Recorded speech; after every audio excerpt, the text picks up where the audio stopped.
Pak Edi juga brok. Nah, ini gitu. Jadi ini semesta ini yang bekerja, ini semesta. Kenapa si Pak Edi? Karena si Pak Edi ini sudah tidak bisa bergerak lagi, sudah terhimpit, sudah tidak bisa lagi coro jago, tidak bisa peluru, tidak bisa muni.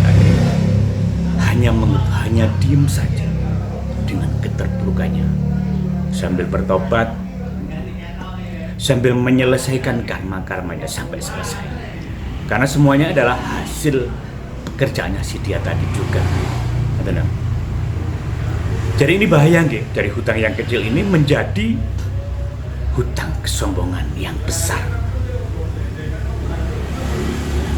Hutang kesombongan. Dari ketiga-tiganya ini kena hukum karma, kena hukum alam semesta ini yang dia timbulkan sendiri.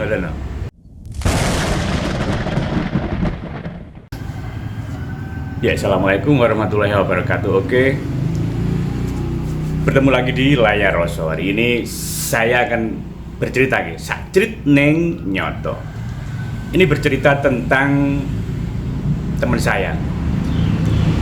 Jangan salah paham, ini cuma cerita ini cuma kepentingan konten. Tadi bukan beneran, tapi juga bisa jadi pelajaran. Jadi ada tiga teman saya ini, kebetulan yang namanya satunya teman ini ini sangat dahsyat gitu. Dia kewaya tok situ lagi. Dia kayak sajane sebenarnya luar biasa, tapi karena hobinya yang suka hutang, yang suka pinjam-pinjam, sehingga ini menjatuhkan dirinya. Satu temannya ini namanya si Pak Edi. Pak Edi ini yang polrote Pak Edi ini. Ya, kebetulan Pak Edi ini punya hutang namanya si Sarip. Sarip juga temannya Pak Edi nih, Sarip ini punya dipinjemi hutang sama Pak Edi ini 500.000 rupiah. Nah, yang sekarang lagi viral, yang lagi rame yaitu utang 500 loh. Gua kok nagih nih 0,5 juta. Terus akhirnya rame. Nah itu sama Pak Edi sama Sarip ini. Yang Pak Edi ini yang punya hutang. Nah, yang Sarip ini punya temen juga temennya si Pak Edi ini, namanya Lasmini. Lasmini kebetulan Pak Edi ini pinjam juga yang namanya Lasmini. Nggak tahu seberapa jumlahnya, tiba-tiba punya utang kepada nama. Nah, ini kebetulan yang orang dua ini, bertiga ini, yang Pak Edi-nya yang lagi remuk, yang Sarip sama Lasmini ini lagi posisi jaya. Ini cerita saja, nanti di endingnya ini bisa menjadi pelajaran teman-teman kita semua. Nah, Pak Edi ini karena Sarip sama Lasmini sama-sama yang dipinjami, sehingga dia manusiawi ini dibuat booming, diviralkan sama teman-temannya, sehingga ini punya hutang. Pak Edi ini punya hutang. Satunya juga Pak Edi ini punya hutang sama saya. Ini sampai si Pak Edi ini tidak bisa bergerak. Nah, kebetulan si Pak Edi ini memang lagi merenung mungkin karena sudah terlalu lama drop, terlalu lama hura-hura job, sehingga seperti itu. Dia diam saja, tidak berani keluar, tidak berani, bahkan tidak bekerja sama sekali. Walaupun dia sebenarnya membuat sesuatu yang untuk memunculkan dirinya lagi berangan. Ada apa ini dengan dirinya? Itu lagi si Pak Edi ini. Nah, seiring dengan waktu ini, sama Pak Edi juga dalam hal ini melakukan perjalanan suluk. Dia menuju jalan kenapa saya harus seperti ini. Terlalu dalam dosa-dosanya Pak Edi. Nah, ini. Yang kedua ini yang jadi masalah, kedua temannya ini yang lagi diganjar happy, kebelimpahan, sehingga ini menjatuhkan si Paiti ini. Dan Paiti ini sangat terpuruk gara-gara dua orang temannya ini. Nah, ini kisahnya di akhir cerita. Ternyata si Sarip ini, karena dia berlimpah, dia punya anak yang luar biasa, mendapat suatu pekerjaan yang dahsyat, diangkat derajatnya oleh Allah Subhanahu wa Ta'ala, oleh Tuhan, sehingga menjadi luar biasa anaknya. Dia juga mendapat menantu yang dahsyat, kaya raya juga, dan ini kebelimpahan yang dahsyat, gitu.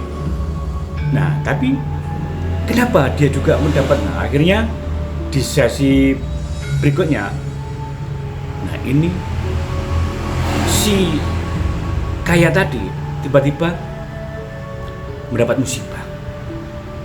Mendapat musibah karena apa?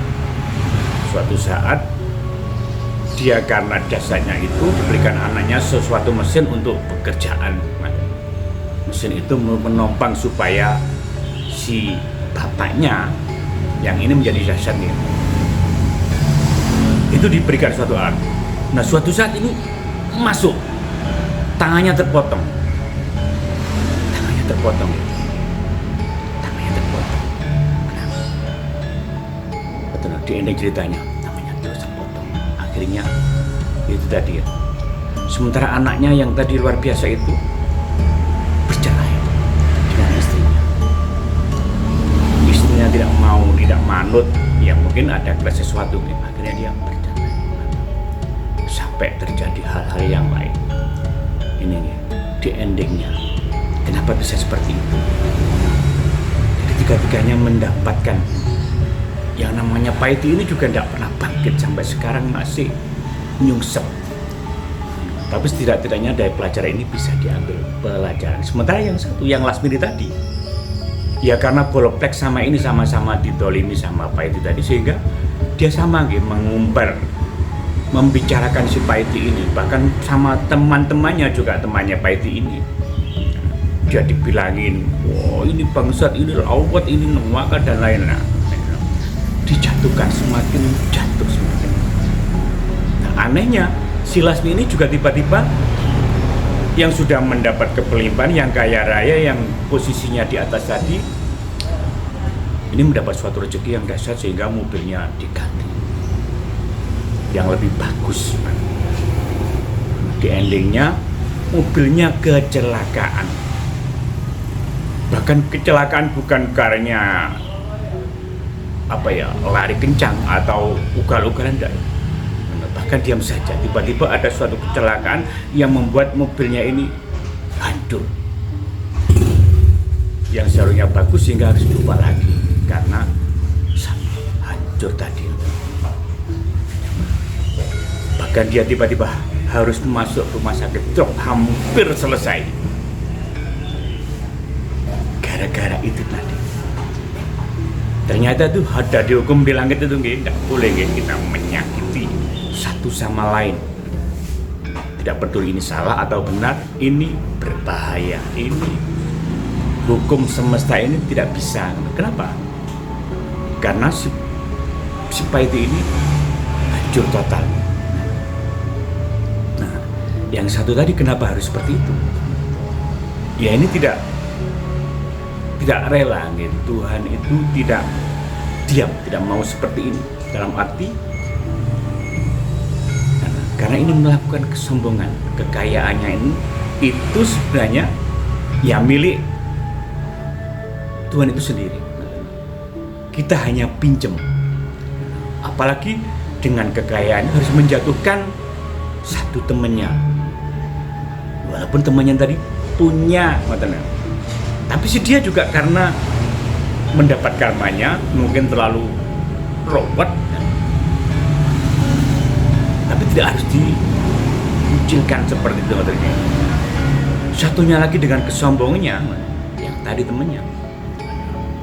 Kenapa dia sangat happy? Karena dia juga mendapat pekerjaan, anaknya mendapat pekerjaan dari si Sarip tadi. Nah, sehingga menjadi komplotan, saling menghujat yang satu tadi. Akhirnya yang tadi itu kepelimpahannya juga diambil sama alam semesta, sama yang kuasa. udah drop sedrop-dropnya. Si Paiti juga drop. Nah, ini Ge. Jadi ini semesta ini yang bekerja, ini semesta. Kenapa si Paiti? Karena si Paiti ini sudah tidak bisa bergerak lagi, sudah terhimpit, sudah tidak bisa lagi coro jago, tidak bisa peluru, tidak bisa muni lagi. Hanya diem saja dengan keterpurukannya, sambil bertobat, sambil menyelesaikan karma-karmanya sampai selesai. Karena semuanya adalah hasil pekerjaannya si dia tadi juga. Jadi ini bahaya nggih, dari hutang yang kecil ini menjadi hutang kesombongan yang besar. Hutang kesombongan. Dari ketiga-tiganya ini kena hukum karma, kena hukum alam semesta ini yang dia timbulkan sendiri.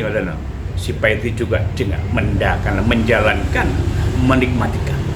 Si kaya juga menikmati karma. Yang sebenarnya dia menjadi seorang yang punya piutang, yang punya sebenarnya kan posisinya dahsyat, tapi karena sikapnya itu sehingga dia juga harus ambil semuanya. Dalam arti Tuhan akan menyetop, menunda, bahkan tidak hanya menunda tapi mengambilnya kembali kebelimpahan yang diberikan kepadanya. Jadi ini dasar, ini pelajaran buat kita semua. Di sini ini semuanya bacaan layar, semuanya layar. Si Paiti, si Sarip tadi, si Lasmini juga.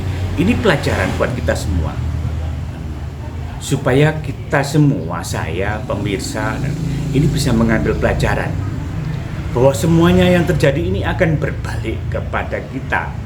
Jangan salah ini dahsyat sekali. Dan ini suluk, perjalanan suluk. Ketiga-tiganya melakukan suluk, perjalanan.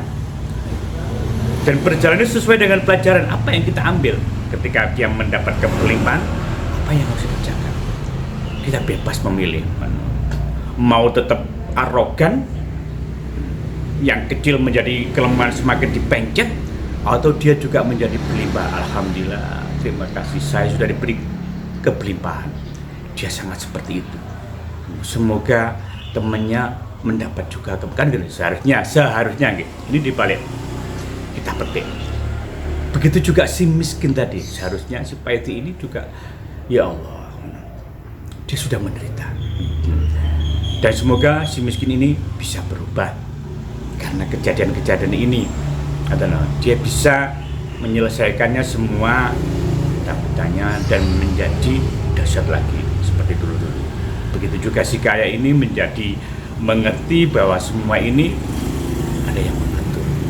Dia tidak sombong lagi dengan kekayaannya, juga si Lasmini, dan semuanya menjadi dahsyat yang luar biasa atas kasihnya, atas Rahman Rahimnya, Sang Yang Maha itu sendiri, Sang Yang Maha Batas itu sendiri. Terima kasih. Jangan lupa tekan tombol subscribe yang belum subscribe, share sebanyak-banyaknya, dan tinggalkan jejak dengan komen setidaknya 777 untuk meraih pertolongan Sang Yang Maha Kuasa itu sendiri. Assalamualaikum warahmatullahi wabarakatuh. Layar Raso menembus tanpa batas. Kalaupun ada salahnya, mohon maaf. Itu semata-mata adalah